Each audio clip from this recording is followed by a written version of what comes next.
What if the walls of the world's most famous buildings could talk? Imagine it. Walking through the Eiffel Tower as it shimmers over Paris, or standing at the base of the Great Pyramids where sand and time have fused into eternity. Picture the Sydney Opera House, gleaming like seashells frozen mid-wave, or the Taj Mahal, glowing softly in moonlight, like love made solid.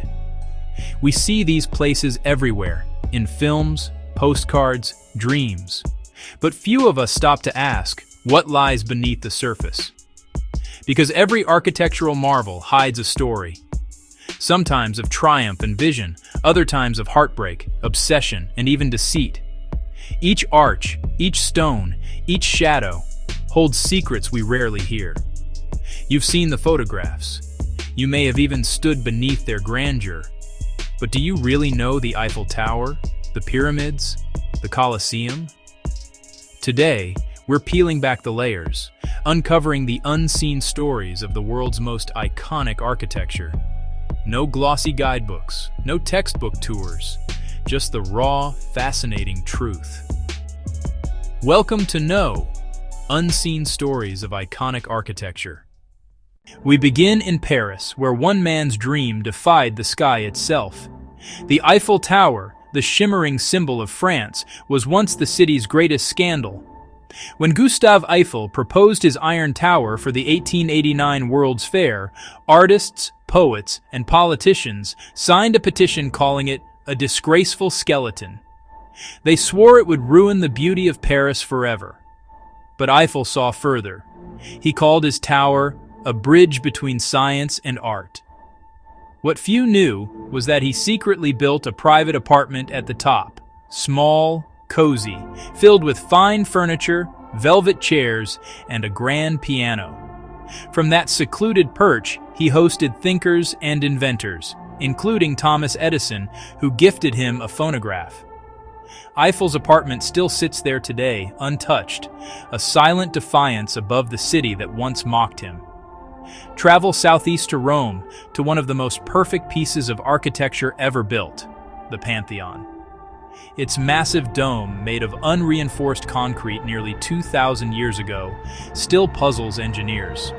The Pantheon was not just a temple, it was a celestial instrument. At exactly noon on April 21st, the legendary founding day of Rome, sunlight beams through the oculus and illuminates the entrance, symbolizing divine favor for the emperor entering the hall. Architecture, geometry, and politics fused into one act of godlike spectacle. Then to Barcelona and the masterpiece of Antoni Gaudí, the Sagrada Familia. A symphony in stone, it rises not by straight lines but by curves inspired by trees, waves, and the flow of air. Gaudí spent over 40 years obsessed with this one building. When asked about the slow progress, he famously replied, "My client is not in a hurry." His client, of course, was God. In 1926, Gaudí was struck by a tram and died a pauper. Yet, he left behind plans so intricate they looked like prayers carved into paper. For nearly a century, generations of architects have tried to complete his vision. Now, 3D modeling and laser scans guide the final stages of construction, blending divine inspiration with digital precision. Across the ocean in Pennsylvania, Frank Lloyd Wright reimagined the bond between nature and design with Falling Water, a house built over a waterfall. He believed buildings should grow out of their surroundings, not dominate them.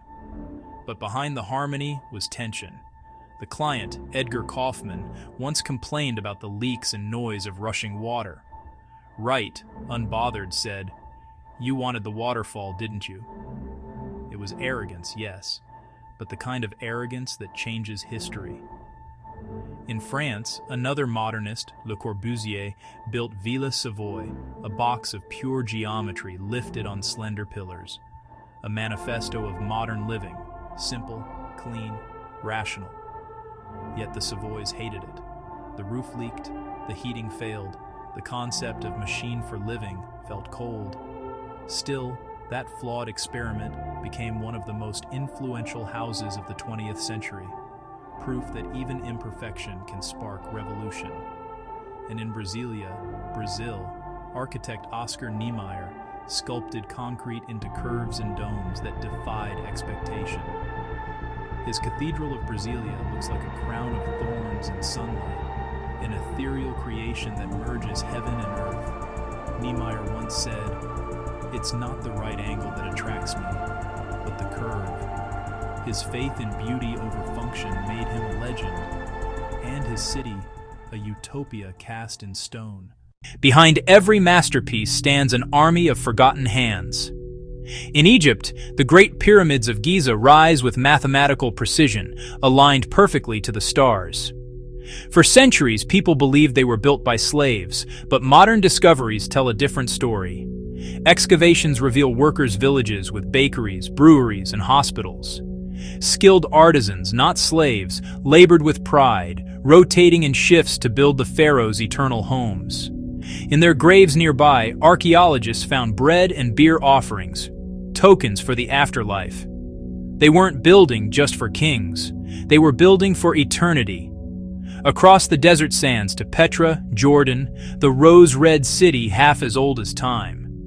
Its facades were carved directly into cliffs over 2,000 years ago by the Nabateans, traders who turned sandstone into symphony. But Petra wasn't just a city of beauty.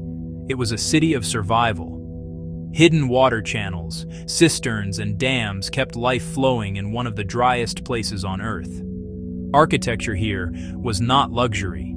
It was life itself. Then to Agra, India, where the Taj Mahal glows like a dream.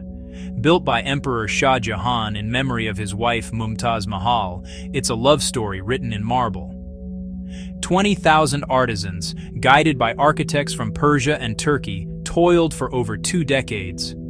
Every detail, from the calligraphy of Quranic verses to the symmetry of its gardens, mirrors divine perfection. But love can darken into legend. One tale says Shah Jahan planned a second, black marble Taj across the river, a twin tomb for himself. His son, fearing madness, overthrew him. Shah Jahan spent his last years imprisoned in Agra Fort, gazing through a small window toward the Taj, the final site of the love he could never touch again. In Paris, Notre Dame Cathedral rose in the Middle Ages through centuries of devotion. Thousands of stonemasons and craftsmen carved angels, demons, and gargoyles that still watch over the city. Some historians say the gargoyles were inspired by the builders' own fears, physical manifestations of the dangers they faced every day. During the 2019 fire, as flames consumed the spire, the world held its breath. Yet the cathedral survived, wounded but defiant, as if faith itself refused to fall. In the UAE, the Burj Khalifa embodies humanity's reach for the heavens. Taller than any structure in history, it glitters under the desert sun, a marvel of modern engineering. But its story, like the pyramids, is twofold. Beneath the glory lies the labor of thousands of migrant workers, many facing grueling conditions. The tower's glass mirrors ambition and inequality alike, a reminder that the human cost of wonder is often invisible. And in Peru, Machu Picchu stands hidden among the clouds. Built in the 15th century and abandoned only a century later, its purpose remains mysterious. No iron tools, no wheels, yet stones fit so perfectly that centuries of earthquakes couldn't shake them apart. Some believe it was a sacred retreat for Incan royalty. Others think it aligned with the constellations. It is both a city and an enigma, a testament to human ingenuity and the silence of lost civilizations. Buildings, like people, evolve. Their meanings shift as centuries pass. In Rome, the Colosseum was once the beating heart of empire, an arena where 50,000 spectators cheered as men and beasts battled to the death. But when the empire fell, nature reclaimed it. Grass grew in its cracks, goats grazed on its arena floor. Later, its stones were taken to build churches and palaces, the blood-soaked theater reborn into houses of worship. In Istanbul, The Hagia Sophia has lived 1,000 lives. Built by Emperor Justinian in 537 as a Christian basilica, it became a mosque in 1453 after the Ottoman conquest, a museum in 1935, and again a mosque in 2020. Its dome, suspended seemingly by light itself, became a symbol of continuity amid change. Faith reshaped, yet never erased. In Sydney, the Opera House began as a dream and nearly ended as a disaster. Jørn Utzon, a little-known Danish architect, won the design competition in 1957, but his radical shell-like structure proved nearly impossible to build.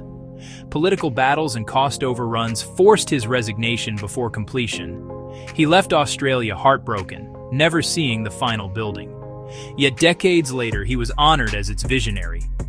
Time, as always, rebalanced the scales of genius. And in New York, the Empire State Building rose in record time, just 13 months during the Great Depression. For years, it stood half-empty, mocked as the empty state building. But then King Kong climbed it in 1933, and suddenly, it became a symbol of human ambition itself. What economics couldn't sell, imagination immortalized.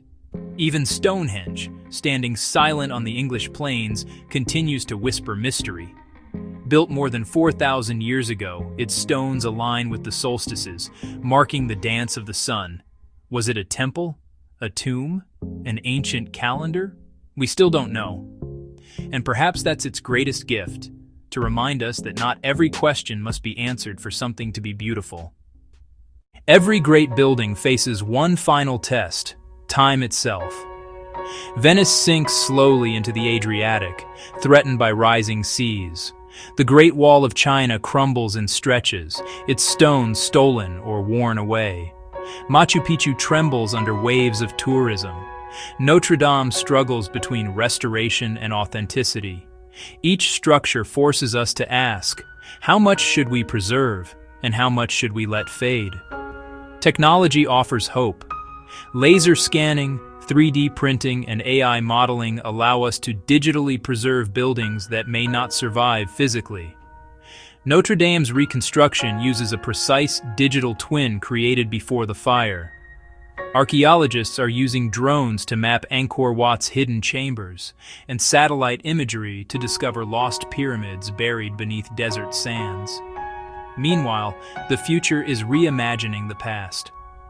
In New York, the High Line transformed an abandoned rail line into an urban garden floating above the streets.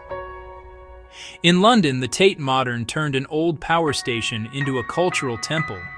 In Athens, the Acropolis Museum uses glass floors to reveal ancient ruins beneath visitors' feet.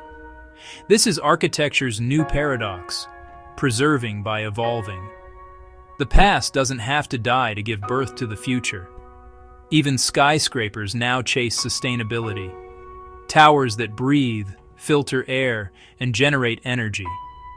The Edge in Amsterdam, for example, is one of the greenest buildings in the world, powered by sunlight and intelligence, proving that the architecture of tomorrow might finally make peace with nature. But this isn't just about monuments or megastructures. It's about us, the humans who build, inhabit, and remember them. Think of the places that shaped you, the school that smelled of chalk and rain, the library where you lost yourself in stories, the bridge where you first said goodbye. Every building carries an emotional blueprint, the invisible architecture of memory. You don't have to travel across continents to find wonder. Look around you, your city, your home, even your favorite cafe. The tiles beneath your feet, the cracks in the wall, the fading paint, all part of an ongoing story, quietly written in time. Every wall, every window, every roof tells a tale. You just have to listen. From the soaring iron of the Eiffel Tower to the eternal stone of the pyramids, from the marble poetry of the Taj Mahal to the steel spire of the Burj Khalifa, the world's architecture isn't just about design. It's about humanity itself. These buildings outlive their builders. They capture moments of courage, folly, and hope. They remind us that every civilization, no matter how mighty, leaves behind a message in stone. We were here. we dreamed, we built. So, next time you stand before a famous building, don't just look up in awe. Look deeper. Listen, because if you listen closely enough, you might just hear the walls whisper back, "No more. Be more."